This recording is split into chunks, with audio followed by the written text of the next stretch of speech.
बांग्लादेश के हिंदू इस वक्त बहुत बड़े संकट में, उन पर फिर से अत्याचार शुरू हो गए।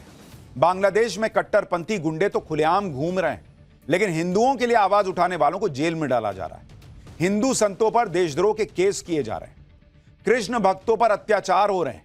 आज हम आपको इस्कॉन के संत चिन्मय कृष्णदास के बारे में बताएंगे, जिनको बांग्लादेश ने जेल में डाल दिया है। यह भी बताऊंगा कि कैसे मोदी सरकार ने बांग्लादेश को हिंदू अत्याचारों पर एक्सपोज किया तो वहां के कट्टरपंथियों को आग लग गई। लेकिन इससे पहले आपके लिए यह देखना भी जरूरी है कि हमारे यहां जो लोग बांग्लादेश में शेख हसीना के तख्ता पलट से खुश हो रहे थे, उन्हें बांग्लादेश के हिंदुओं के आंसू तब दिखे हैं जब महाराष्ट्र चुनाव में हिंदुओं को जागते हुए, एक होते हुए उन्होंने देख लिया। महाराष्ट्र में हिंदू जागा, महाराष्ट्र में हिंदू एक हुआ तो बांग्लादेश के हिंदुओं पर कांग्रेस ने वो बातें कहनी शुरू कर दी जो किसी ने सोची भी नहीं।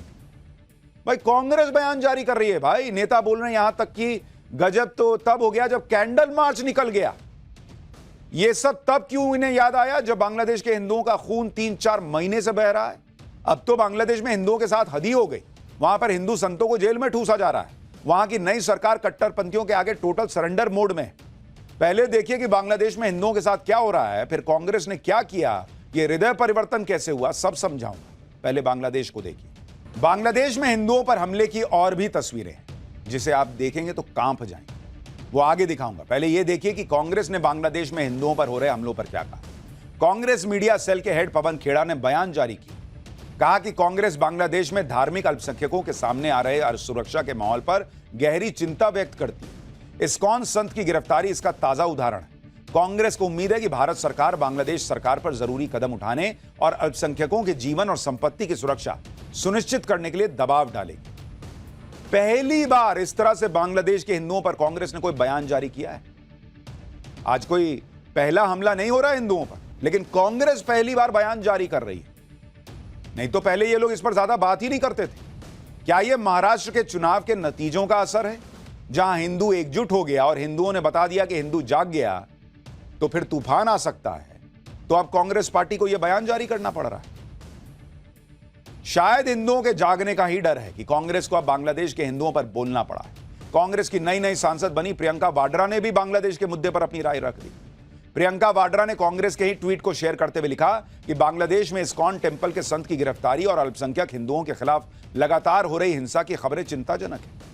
केंद्र सरकार से अपील है कि इस मामले में दखल दे और बांग्लादेश सरकार से अल्पसंख्यकों की सुरक्षा सुनिश्चित करने का मुद्दा उठाए। यानी महाराष्ट्र की हार के बाद कांग्रेस को भी समझ आने लगा है कि हिंदुओं की अनदेखी करने का अंजाम क्या हो सकता है। कांग्रेस और प्रियंका वाड्रा के ट्वीट के अलावा कांग्रेस अब प्रोटेस्ट भी कर रही है। बंगाल कांग्रेस ने आज कोलकाता में कैंडल मार्च निकाला। भाई बांग्लादेश डिप्टी हाई कमीशन के सामने कांग्रेस ने यह प्रदर्शन किया। कांग्रेस ने बांग्लादेश में चिन्मय दास की गिरफ्तारी का भी विरोध किया। यही मोदी समझा रहे थे कि एक हैं तभी सेफ हैं, वरना हिंदू को पूछने वाले लोग नहीं थे इस देश के अंदर, कई नेता नहीं थे। भाई महाराष्ट्र की जीत से नरेंद्र मोदी ने एक काम तो कर दिया कि हिंदुओं के मामले में सोती हुई कांग्रेस को भी जगा दिया, क्योंकि कोई सोच भी नहीं सकता था कि बांग्लादेश के हिंदुओं के मामले में इंडी गठबंधन या कांग्रेस कुछ बोलेगी। क्योंकि अभी तक बांग्लादेश के हिंदुओं के लिए भारत में वही लोग आवाज उठा रहे हैं जिन्हें हिंदू हितों की वाकई में चिंता है। उधर सरकार भी अपनी तरफ से पूरी कोशिश कर रही है कि बांग्लादेश के हिंदुओं की रक्षा की जाए। बांग्लादेश में इस्कॉन संत की गिरफ्तारी पर भारत सरकार ने कड़ी आपत्ति जताई। विदेश मंत्रालय ने बयान जारी करके पहले ही कह दिया था कि हम चिन्मय कृष्णदास की गिरफ्तारी और जमानत नहीं मिलने से चिंतित हैं। चिन्मय की गिरफ्तारी के बाद अल्पसंख्यकों पर लगातार हमले हो रहे हैं। अल्पसंख्यकों के घरों और उनकी दुकानों को जलाया जा रहा है, यहां तक कि मंदिरों पर भी हमले हो रहे हैं। बांग्लादेश सरकार से अपील है कि वो हिंदुओं और अल्पसंख्यकों की सुरक्षा सुनिश्चित करें। यानी मोदी सरकार पहले ही एक्टिव हो चुकी है और आने वाले समय में बांग्लादेश पर दबाव और बढ़ने की उम्मीद है, क्योंकि बांग्लादेश में हिंदुओं पर हमले की चर्चा अब इंटरनेशनल लेवल पर हो रही है। बांग्लादेश में इस्कॉन के संत चिन्मय कृष्णदास की गिरफ्तारी के बाद हिंदुओं पर हमलों की बाढ़ आ गई। चिन्मय दास को सोमवार को एयरपोर्ट से गिरफ्तार किया गया। चिन्मय दास को गिरफ्तार करके कोर्ट में पेश किया गया तो वहां उनके हजारों हिंदू समर्थक जमा हो गए। ये सभी लोग संत चिन्मय दास की गिरफ्तारी का विरोध कर रहे थे। कई लोग तो पुलिस वैन के सामने ही लेट गए। पुलिस, सेना और बॉर्डर गार्ड बांग्लादेश यानी बीएनबी ने इन लोगों पर हमला कर दिया। गोलियां चलाई गई, ग्रेनेड तक फेंक दिए गए, लाठियों से हिंदुओं को मार मार के भगाया गया। आपको चिन्मय कृष्णदास के बारे में भी बताता हूं कि आखिर वो बांग्लादेश में इतनी चर्चा में क्यों है। चिन्मय दास इस्कॉन चटगांव के पुंडरीक धाम के अध्यक्ष हैं। बांग्लादेश सम्मिलित सनातन जागरण के प्रवक्ता भी हैं। चटगांव में रहते हैं और अपना आश्रम भी चलाते हैं। ढाका और चटगांव के हिंदुओं पर काफी प्रभाव रखते हैं। हिंदू बच्चों को शिक्षा देने के काम में लगे हैं और कई तरह के सामाजिक काम से भी जुड़े हैं। हिंदुओं पर हमले का लंबे समय से विरोध कर रहे हैं। अगस्त में हिंदू हिंसा के खिलाफ इन्होंने रैली भी निकाली थी। इसी वजह से चिन्मय दास बांग्लादेश की सरकार और वहां के कट्टरपंथियों के टारगेट पर है और अब उन्हें गिरफ्तार कर लिया। चिन्मय दास की गिरफ्तारी से बांग्लादेश के कट्टरपंथियों के हौसले बुलंद हो गए। बांग्लादेश में हिंदुओं पर हमले की एक और तस्वीर देखी। ऐसा लग रहा है जैसे बांग्लादेश में हिंदुओं को मारने का लाइसेंस दे दिया गया। ये तस्वीरें ढाका के कॉलेज के बाहर की। यहां पर हिंदू छात्रों को चुन चुन कर मारा जा रहा है। कट्टरपंथी हाथों में लाठियां और तलवार लेकर खुलेआम हिंदुओं को मार रहे हैं। बैकग्राउंड में अजान की आवाज आ रही है, उसके बाद भी कट्टरपंथी रुक नहीं रहे और हिंदुओं पर हमले हो रहे हैं। इन तस्वीरों से तो यही लग रहा है कि बांग्लादेश में सरकार नाम की कोई चीज बची ही नहीं। वहां पर कट्टरपंथियों को जैसे खुली छूट दे दी गई है हिंदुओं को मारने की। हिंदू संत चिन्मय दास को इसलिए जेल में डाला गया क्योंकि वो बांग्लादेश के हिंदुओं पर होने वाले अत्याचारों के खिलाफ आवाज ना उठा सके, इसलिए उन्हें फर्जी केस में फंसा दिया गया। चिन्मय दास पर देशद्रोह का मामला दर्ज किया गया है। बांग्लादेश के झंडे के अपमान का आरोप। चिन्मय दास की जमानत याचिका खारिज करके उन्हें जेल भेज दिया गया। चिन्मय दास पर बांग्लादेश के झंडे के अपमान के आरोप पर इस्कॉन का कहना है कि झूठा आरोप है भाई। जिस झंडे को बांग्लादेश का झंडा बताया जा रहा है वो बांग्लादेश का राष्ट्रीय झंडा भी नहीं था, लेकिन इनको तो केस बनाना था, हिंदुओं को के लिए लड़ने वाले को जेल में डालना था। बांग्लादेश में इतना सब हो रहा है लेकिन फिर भी चिन्मय दास बेखौफ दिख रहे हैं। ये तस्वीरें तब की हैं जब चिन्मय दास को गिरफ्तार करके वैन से कोर्ट ले जाया जा रहा था। तब चिन्मय दास विक्ट्री साइन दिखा रहे थे। कोई डर नहीं, कोई भय नहीं उनके अंदर। चिन्मय दास बांग्लादेश के चर्चित हिंदुओं में से। शेख हसीना सरकार गिरने के बाद जब हिंदुओं पर हमले हुए तो चिन्मय दास ने रैलियां निकालकर इसका विरोध किया था। इस समय बांग्लादेश में हिंदुओं के घरों पर हमला हो रहा है। हिंदू बस्तियों और मोहल्लों को चुन चुन कर निशाना बनाया जा रहा है। हिंदुओं के घरों में लूटपाट के बाद आग लगाई जा रही है। हिंदू मंदिरों पर हमले हो रहे हैं, मूर्तियों को तोड़ा जा रहा है, मंदिरों तक को आग में झोंक दिया जा रहा है। और इसीलिए योगी आदित्यनाथ कहते हैं, मोदी कहते हैं कि बटोगे तो कटोगे, एक हैं तो सेफ है। यह बांग्लादेश का हाल है और वहां की सरकार इन कट्टरपंथियों को कुछ नहीं कह रही। हिंदुओं के खिलाफ सबसे ज्यादा हिंसा चिटगांव में हो रही। यहां काली मंदिर और लोकनाथ मंदिर पर कट्टरपंथियों ने हमला कर दिया। बांग्लादेश के निशाने पर इस समय इस्कॉन है। बांग्लादेश के कट्टरपंथी चाहते हैं कि इस्कॉन को बांग्लादेश से हटा ही दिया जाए। यह कट्टरपंथियों की पुरानी रणनीति है। किसी भी देश में जब किसी धर्म को खत्म करना होता है तो सबसे पहले उसके धार्मिक स्थलों पर हमला होता है। यही बांग्लादेश में हो रहा है। देखिए कैसे कट्टरपंथी भीड़ को मोबिलाइज कर रहे हैं। हिंदुओं की बस्ती की तरफ जाती है भीड़, किसी का भी खून सुखा सकती। देखिए ना भाई, पूरी भीड़ चली जा रही है। सोचिए बांग्लादेश के हिंदू किस माहौल में जी रहे हैं। बांग्लादेश के अलग अलग शहरों में इसी तरह से भीड़ हिंदुओं के खिलाफ नारेबाजी कर रही है, हिंदुओं पर हमला करने के लिए लोगों को भड़का रही है। बांग्लादेश में इस्कॉन के खिलाफ भड़काऊ नारे लग रहे हैं। एक बार जरा फुल फ्रेम दिखाइए वहां क्या तस्वीर और कैसे नारे लग रहे हैं।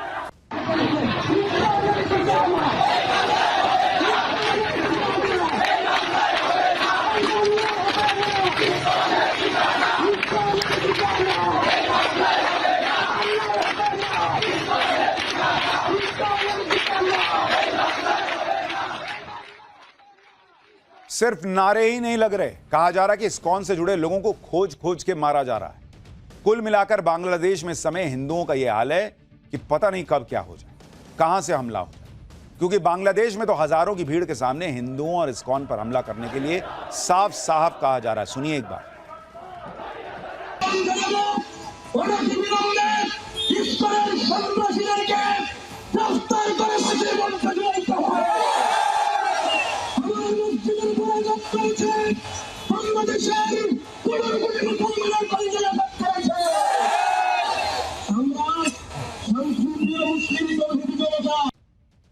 বাংলায় হবে না ইসলামের ঠিকানা, ইসলামের ঠিকানা এই বাংলায় হবে না, ইসলামের চামড়া তুলে নেব আমরা, তুলে নেব আমরা ইসলামের চামড়া, ইসলামের দালালেরা হুঁশিয়ার সাবধান, এই বাংলায় হবে না ইসলামের ঠিকানা, ইসলামের ঠিকানা এই বাংলায় হবে না। आप देखिए बांग्लादेश की सरकार का क्या प्लान है। बांग्लादेश में इस्कॉन को बैन करने के लिए आज ही एक याचिका दाखिल हुई। याचिका को स्वीकार करते हुए बांग्लादेश हाईकोर्ट ने सरकार से पूछा, इस्कॉन क्या है, ये कहां से आया है। इस पर बांग्लादेश सरकार ने कहा कि इस्कॉन एक कट्टरपंथी धार्मिक संगठन है, इस पर नजर रखी जा रही है, सरकार का मुख्य एजेंडा है। यानी इस्कॉन के खिलाफ बांग्लादेश सरकार का मंसूबा एकदम साफ है। तभी तो इस्कॉन को कट्टरपंथी संगठन बता दिया। जमात इस्लामी जैसे कट्टरपंथी संगठन ने तो धमकी भी दे दी कि इस्कॉन को 24 घंटे में बंद किया जाए। जिस इस्कॉन के खिलाफ बांग्लादेश में हमले हो रहे हैं, उसे बैन करने की साजिशें हो रही हैं, वो कोई छोटा मोटा संगठन नहीं भाई। इस्कॉन दुनिया के 177 देशों में कृष्ण भक्ति की अलख जगा रहा है। बांग्लादेश में भी इस्कॉन ने सनातन का झंडा लहराया हुआ है, जिससे इस्कॉन कट्टरपंथियों की आंखों में खटकता है। बांग्लादेश में इस्कॉन के 110 सेंटर हैं। ढाका, चटगांव समेत 8 शहरों में मंदिर हैं। इस्कॉन मंदिरों में कई तरह के प्रोग्राम चलाए जाते हैं। प्राकृतिक आपदा में लोगों की मदद की जाती है। बाढ़ राहत शिविर भी इस्कॉन ने लगाया था। सनातन के प्रसार में इस्कॉन का बड़ा हाथ रहा है भाई।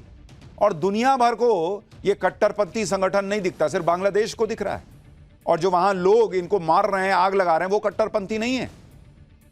क्या ही हिसाब है बॉस। पाठशाला में अगली क्लास। संभल के पत्थरबाजों का सीएम योगी ने ऐसा इलाज शुरू किया है कि अखिलेश और ओवैसी तड़प उठे। सनातन की लड़ाई लड़ते वकील विष्णु जैन को खत्म करने की साइलेंट सुपारी दे दी गई है क्या। संभल के विष्णु हरिहर मंदिर के वो सबूत जो खुद बाबर देकर गया था, अब उसका चल।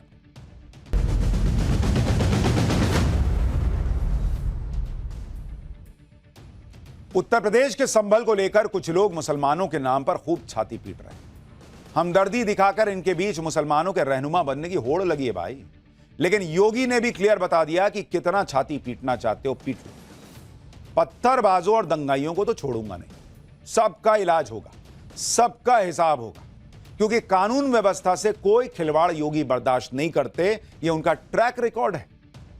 और इसके बाद संभल हिंसा के सारे पत्थरबाजों में हड़कंप मचा हुआ, क्योंकि ये इस गलतफहमी में थे कि उनका कोई कुछ बिगाड़ नहीं पाएगा। उनको लग रहा था कि हमारे नेता आएंगे, सामने खड़े हो जाएंगे, हमारे लिए प्रोटेक्टिव शील्ड हो जाएंगे। योगी के सामने ये सब नहीं चलता भाई। बुलडोजर भी अब चल नहीं रहा है, तो इनके मन में था कि भाई जो आएगा वो करेंगे। लेकिन एक एक पत्थरबाज का हिसाब योगी कर देंगे, ये क्लियर हो गया। पत्थरबाजों के नाम के साथ उनकी पिक्चर रिलीज कर दी गई है। अब इनकी असली पिक्चर बनाएगी यूपी पुलिस, क्योंकि योगी का मैसेज क्लियर है कि संभल के पत्थरबाजों में फरहान हो या फरहाना, सलमान हो या सलमा, पत्थरबाजी करके हिंसा और दंगा फैलाया है तो अब एक्शन के लिए भी तैयार रहो। भाई पत्थर चलाने का कलेजा है तो कानून के हिसाब से जो कार्रवाई होगी उसको भी सहने का कलेजा रखो। इतने से ही पत्थरबाजों के सारे हमदर्द तड़प उठे। संभल में सनातन की लड़ाई लड़ रहे वकील विष्णु जैन को जान से मारने की धमकी दी जा रही है। इसके बारे में आगे आपको बताऊंगा, लेकिन पहले देखिए संभल हिंसा को लेकर योगी आदित्यनाथ कैसे सबको टाइट किए हुए। जहां एक तरफ हिंसा की पूरी रिपोर्ट लखनऊ भेज दी गई है, तो वहीं दूसरी तरफ संभल हिंसा में शामिल दंगाइयों के पोस्टर लगाने शुरू कर दिए गए। लोगों से संभल हिंसा के इन आरोपियों की पहचान करने की अपील की गई। अब तक संभल हिंसा के 27 आरोपी तो गिरफ्तार हो चुके, जबकि सीसीटीवी कैमरों और दूसरी फुटेज की मदद से 100 से ज्यादा आरोपियों की पहचान की गई। अब पब्लिक प्लेसेस पर संभल हिंसा के इन पत्थरबाजों और उपद्रवियों के पोस्टर लगा रहे हैं। हीरो बनने का शौक था ना, तो पोस्टर लग रहा है तुम्हारा। खबर है कि इन आरोपियों की पहचान बताने के लिए इनाम भी घोषित किया जा सकता है। योगी सरकार ने साफ कर दिया है कि संभल हिंसा के आरोपियों से नुकसान की वसूली भी करेंगे। सीएम योगी लगातार कहते रहे कि यूपी में हिंसा भड़काने की किसी भी कोशिश को बर्दाश्त नहीं करूंगा। इसलिए संभल के मामले में भी पुलिस ने साफ कह दिया कि हिंसा के जिम्मेदार हर शख्स पर सख्त कार्रवाई हो, चाहे वो हिंसा के लिए उकसाने वाले लोग हैं या फिर हिंसा में शामिल लोग। मुरादाबाद के कमिश्नर को एक बार सुनिए, फिर आपको बताता हूं संभल मामले में नया खुलासा क्या हुआ है। लेकिन आवश्यकता पड़ने पर कोई भी चीज करेंगे। जो समाज विरोधी तत्व हैं उनको चिन्हित जरूर करेंगे, जो उकसाने वाले तत्व हैं उनको भी चिन्हित करेंगे, और जो लोग इस साजिश में शामिल हैं उनको भी बेनकाब करेंगे। यहाँ तक जो गुटों का या जातिगत संघर्ष है उसके पहलू पर जैसे साक्ष्य आएंगे, हम जांच कर रहे हैं, जैसे साक्ष्य आएंगे उसके अनुरूप कार्रवाई करेंगे।